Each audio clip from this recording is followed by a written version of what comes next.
আপনারা জলে, স্থলে এমনকি রেকর্ড গড়া আকাশচুম্বী প্রায় সব বিল্ডিংয়ের কথা শুনেছেন বা দেখেছেন। কিন্তু আমি যদি বলি ভবিষ্যতে এমন এক অদ্ভুত বিল্ডিং তৈরি হবে যা মাটি থেকে উপরে উঠবে না, বরং আকাশ থেকে নিচে দিকে ঝুলবে।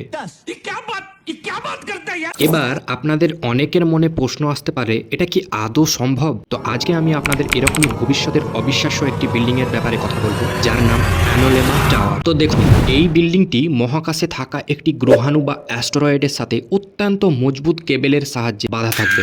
অর্থাৎ এর ভিত্তি বা ফাউন্ডেশন থাকবে মহাকাশে, মাটিতে নয়। সবচেয়ে মজার ব্যাপার হলো এই বিল্ডিংটি এক জায়গায় স্থির থাকবে না। পৃথিবীর কক্ষপথের সাথে সাথে এটি প্রতিদিন উত্তর থেকে দক্ষিণ গোলার্ধে যাতায়াত করবে এবং প্রতি 24 ঘন্টায় আবার আগের জায়গায় ফিরে আসবে, যদি বিল্ডিংটা ঠিক থাকে তো।